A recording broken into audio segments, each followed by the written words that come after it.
Friends, welcome to RN's kitchen.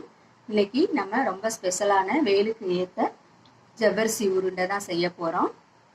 இது வெயிலுக்கு ரொம்ப இதமானது, உடலுக்கு குளிர்ச்சியை தரக்கூடியது ஜவ்வரிசி. அதனால் குழந்தைகளுக்கு இதை செஞ்சு கொடுக்கலாம், ரொம்பவே சூப்பராக இருக்கும். வாங்க இதை எப்படி செய்கிறதுன்னு பார்க்கலாம்.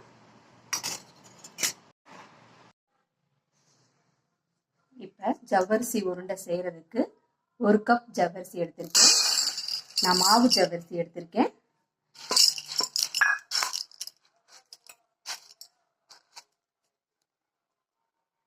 இதில்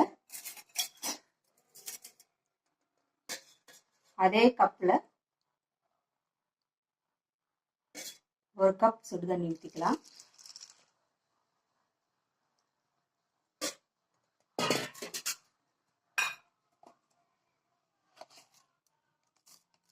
ஒரு ஸ்பூன் உப்பு போட்டுக்கலாம்.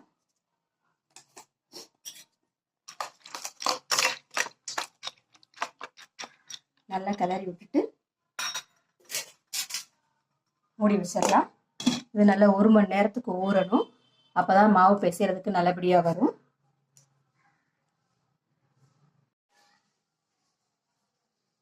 ஜவ்வரிசி ஊறிட்டு இருக்கு. அதுக்குள்ள ஒரு மிக்சி ஜாரில் ஒரு 1/2 கப் தேங்காய் எடுத்திருக்கேன். பின்னால் அந்த கருப்பெல்லாம் நீக்கிட்டு எடுத்திருக்கேன். அதை மிக்சி ஜாரில் சேர்த்துக்குருவோம். இதோட 2 ஏலக்காய் சேர்த்துக்குருவோம். இந்த மிக்சியில் ஒரு சுற்றி எடுத்துகிட்டு வந்துடுவோம். உள்ள பூரணம் வைக்கிறதுக்காக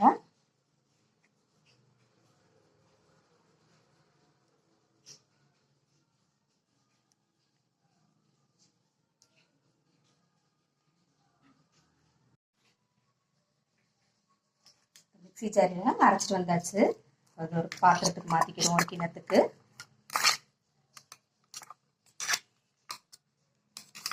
இது உள்ள பூரணம் வைக்கிறதுக்காக இதில் சர்க்கரை கலந்து வச்சுக்கிடுவோம்.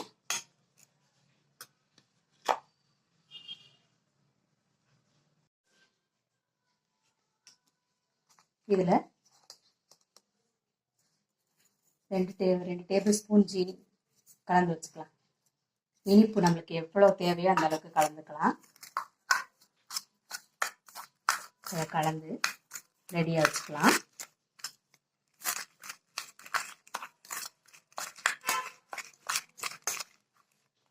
ஓகே, பூரணம் ரெடி ஆயிடுச்சு.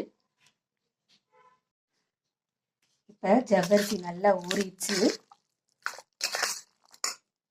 நம்ம ப்ரெஸ் பண்ணி பார்த்தாலே தெரியும்ல, நல்லா ஊறிடுச்சு. இப்போ நம்ம கையை வச்சு நல்லா பிசைஞ்சு விட்டுக்கலாம்.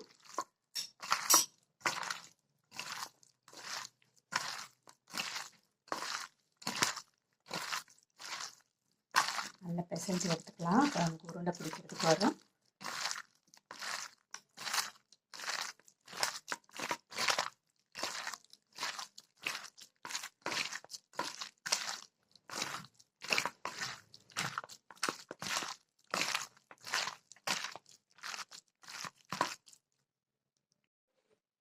இப்போ கையில் நல்லா எண்ணெய் தடவிக்கலாம். எண்ணெய் தடவிட்டு நம்ம ஜவ்வரிசியை நல்லா ஒரு பெரிய சைஸ் உருண்டையாக எடுத்துக்கலாம்.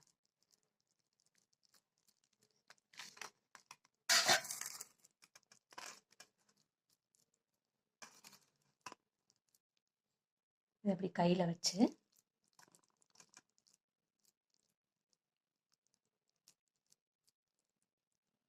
இப்படி தட்டிக்கலாம். நம்ம கொழுக்கட்டைக்கு பூரணம் வைக்கிற மாதிரி பூரணத்தை நடுவில் வச்சுக்கலாம்.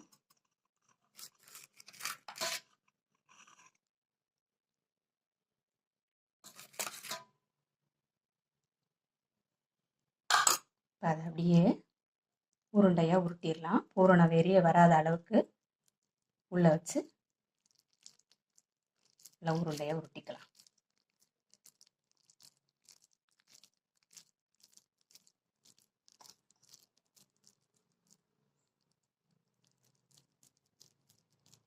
நல்லா உருண்டையாக உருட்டி ஒரு பிளேட்டில் வச்சிடலாம். அதே மாதிரி இன்னொரு உருண்டை எடுத்துக்கிடுவோம். அதை கையில் வச்சு நல்லா தட்டிக்கலாம்.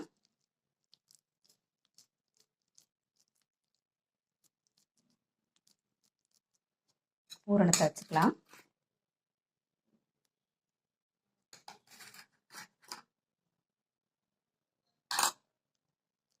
நல்லா உருண்டையாக உருட்டிக்கலாம்.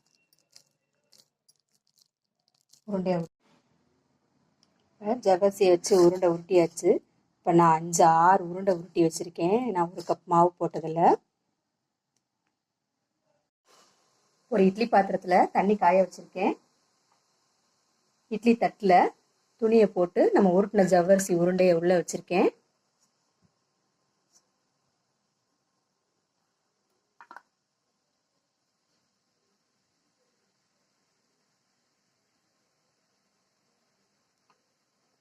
இது இட்லி வேகிற மாதிரி தான், ஒரு 10 நிமிஷம் வேகட்டும்.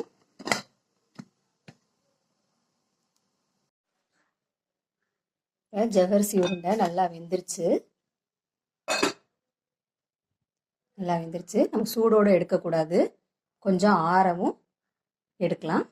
இப்போ ஸ்டவ்வை ஆஃப் பண்ணிட்டேன். ஒரு அரை முடி தேங்காய் பால் அரைச்சி வச்சுருக்கேன். நல்ல திக்கான பாலை அரைச்சி வச்சுருக்கேன். அதில் 2 கரண்டி சுகர் சேர்த்துக்கலாம். நமக்கு இனிப்பு எவ்வளோ வேணுமோ அவ்வளோ சேர்த்துக்கலாம். ஏற்கனவே ஜவ்வரிசியில் வேறு ஸ்டஃபிங் வச்சுருக்கோம், அதனால் இதில் பார்த்து கலந்து வச்சுக்கலாம். இப்போ ஜவ்வரிசியை மெதுவாக தண்ணியை தொட்டு ஆறவும் ஒரு உருண்டையாக எடுத்து வச்சுருக்கேன். இப்போது ஒரு ஜவ்வரிசி உருண்டை எடுத்து வச்சுக்குவோம். அதில் இந்த தேங்காய் பால் ஊற்றிக்கலாம்.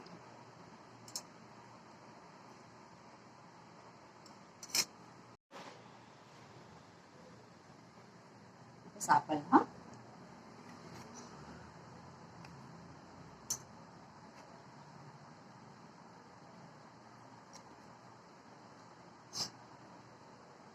ரொம்பவே சூப்பராக வந்திருக்கு ஃப்ரெண்ட்ஸ். ஜவ்வரிசி உருண்டை வெயில் காலத்துக்கு ஏற்ற உணவு, ஸ்நாக்ஸு, குழந்தைகளுக்கு மாதிரி செஞ்சு கொடுங்க.